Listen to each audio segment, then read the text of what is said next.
Moin Moin Leute, Christine und ich sind heute in Eitorf. Hinter mir liegt unser Seawave, bereits aufgebaut. Und neben mir ist die Sieg. Die wollen wir heute befahren, und zwar bis Hennef. Das sind ungefähr 18 Kilometer. Das Wasser hat 5 Grad, die Luft hat 7. Deswegen schlüpfen wir jetzt noch schnell in unsere Trockenkleidung und dann geht's auch schon los. Also, zieht's euch rein. Vorweg, dieses Video richtet sich vor allen Dingen an alle, die sich im Vorfeld ihrer eigenen Befahrung über diesen Streckenabschnitt informieren möchten. Jeder, der uns einfach nur begleiten und die schönen Bilder der Natur genießen möchte, ist natürlich auch herzlich eingeladen.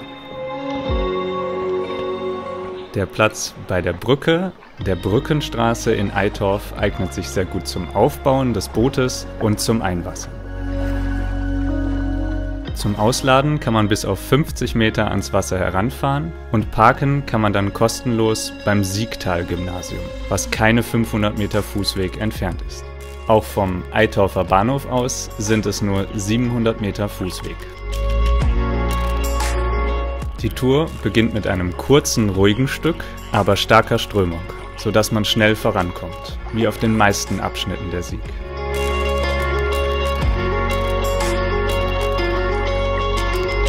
Darauf folgt dann auch schon die erste leichte Stromschnelle.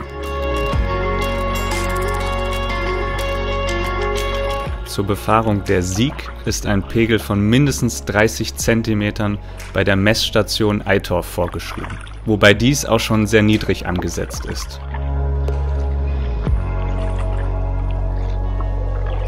Generell hat die Sieg sehr viele flache Stellen und bereits ohne montierte Pfinne setzen wir immer wieder auf. Wenn man also wie bei unserem Seawave die Möglichkeit hat, eine Finne zu montieren, dann sollte man dies hier lieber nicht tun.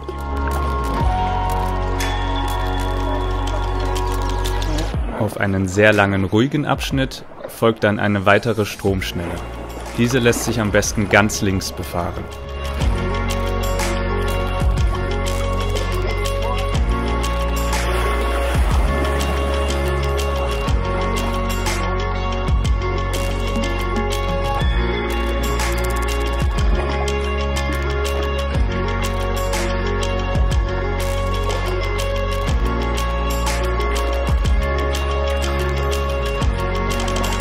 Die erste Brücke, welche dann auch schon fast den Ortsausgang von Eitorf markiert, lässt sich unter dem rechten Bogen sehr gut befahren.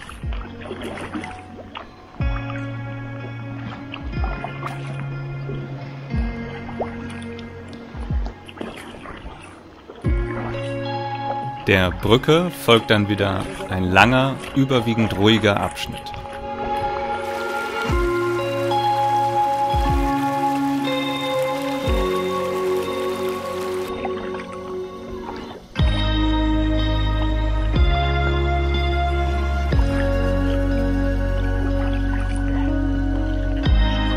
Auch in der kalten Jahreszeit wie jetzt kann man die Natur hier in vollen Zügen genießen. Noch schöner finden wir sie allerdings im Sommer.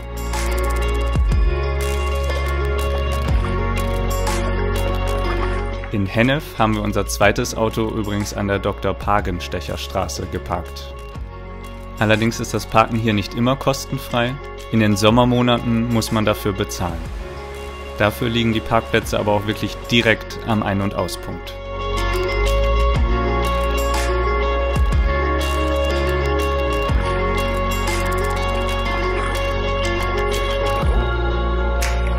Der Campingplatz auf der linken Seite scheint sich auch gut als Ein- und Auspunkt zu eignen. Allerdings soll man hier wohl eine Gebühr bezahlen müssen, wenn man keinen Stellplatz gemietet hat.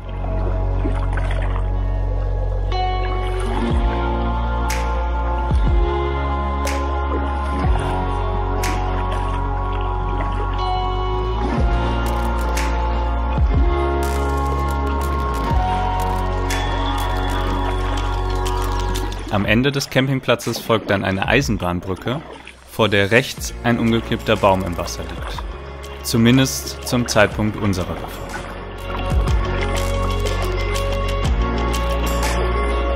Davor ist es sehr flach, der mittlere Bogen lässt sich dann jedoch sehr gut fahren.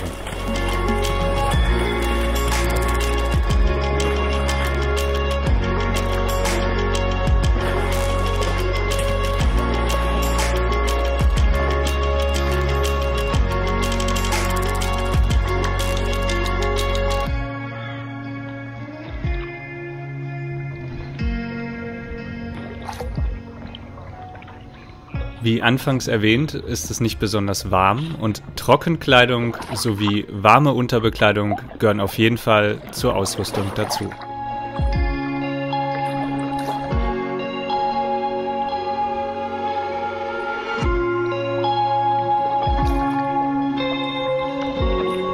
Ein paar wenige leichte Stromschnellen bringen etwas Abwechslung in diesen Teil der Tour, doch ansonsten verläuft er sehr ruhig.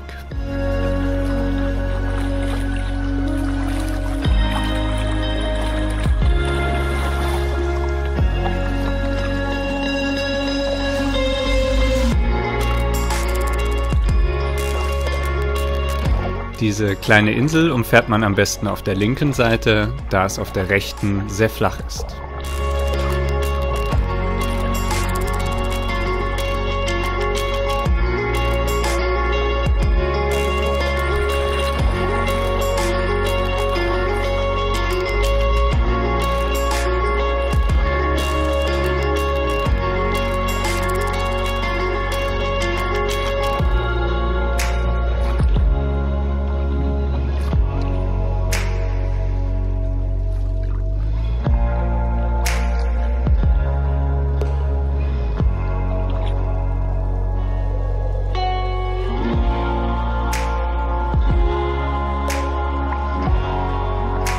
Bei dieser Brücke nimmt man am besten den zweiten Bogen von links.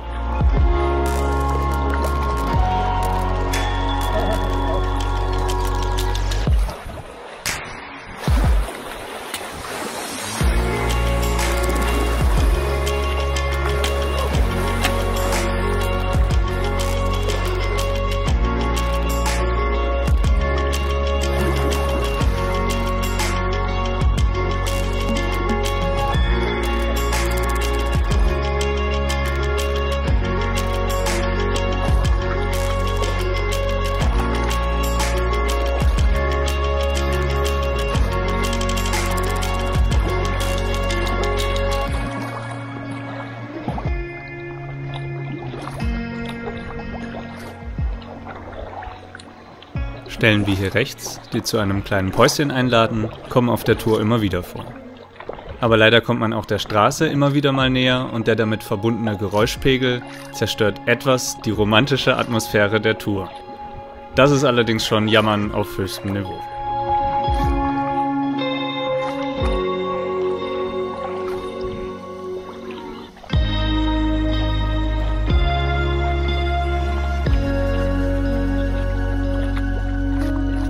Die folgende Brücke lässt sich rechts sehr gut fahren, aber Achtung, davor liegt ein Baum im Wasser, die Durchfahrt selbst ist dann sehr eng und die Strömung sehr schnell.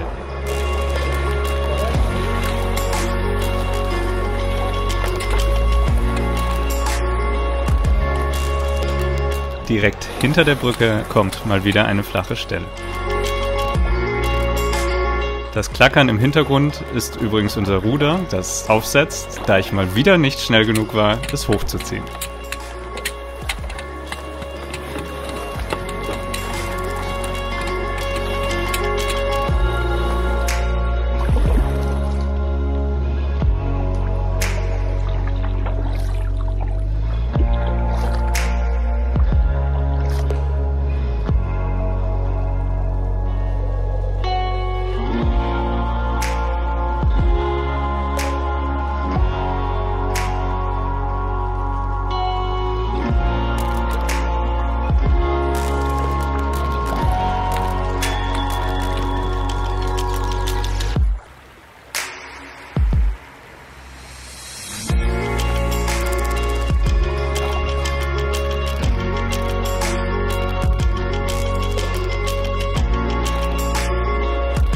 Auf der linken Seite ist die Burg Blankenberg zu sehen, von der aus man übrigens eine schöne Aussicht über das Siegtal hat.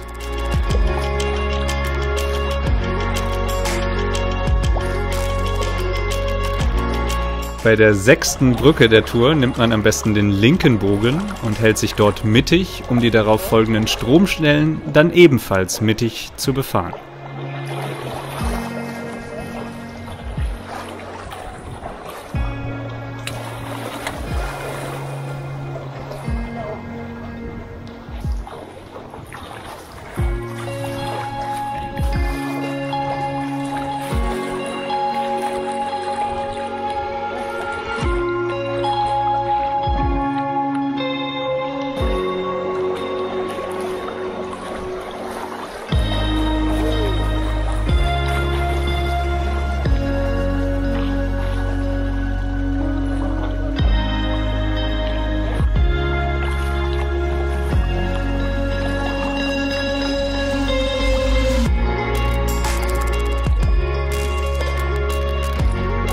Man hört immer wieder mal von Sichtungen gefährlicher wilder Hunde hier in der Region.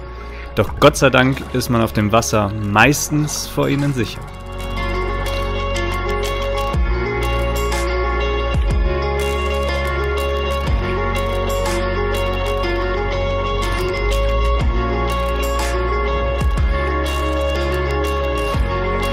Immer wieder sehen wir auf der Tour Gänse und andere Wasservögel.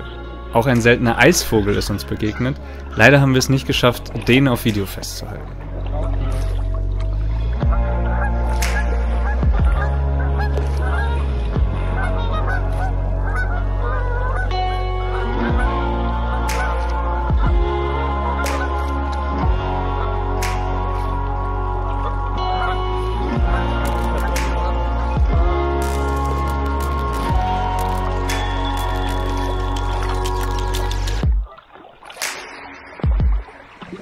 Auf der rechten Seite kommt nochmal ein Campingplatz und wenn man den hinter sich gelassen hat, folgt eine Stufe.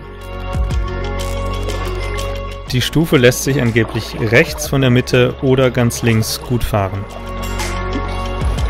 Wir entscheiden uns für rechts von der Mitte. Die Stromschnelle hier bringt das Boot richtig auf Geschwindigkeit und sorgt für Spaß.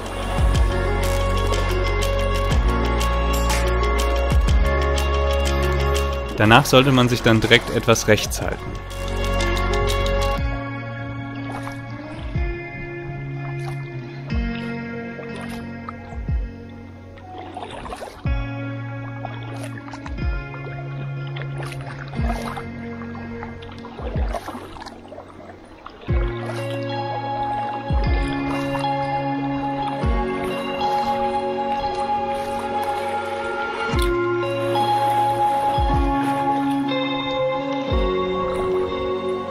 Vor dem Endspurt kommt noch ein letztes ruhiges Stück, auf dem man sich etwas erholen und die Natur genießen kann.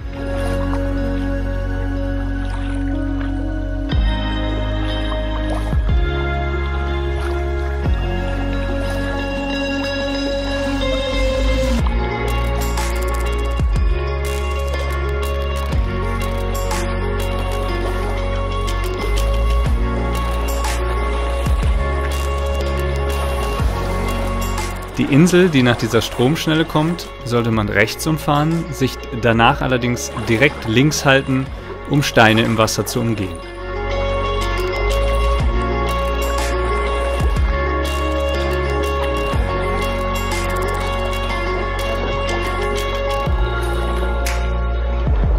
Diese Brücke leitet den Endspurt ein, ihr folgen einige Stromstellen, die man allesamt mittig gut befahren kann.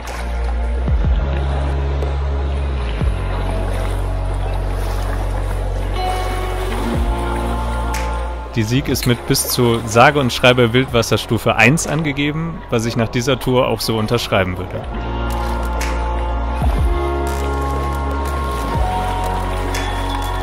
Insgesamt war die Tour sehr abwechslungsreich und ist sicherlich auch für Anfänger geeignet. Ein bisschen Paddelerfahrung sollte man allerdings mitbringen.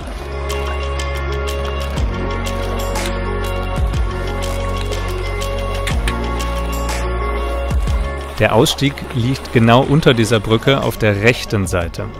Hier ist allerdings etwas Vorsicht geboten, denn direkt vor dem Ausstieg liegen noch ein paar Steine im Wasser, die man erst umfahren muss, bevor man sich dann zum Ufer halten kann.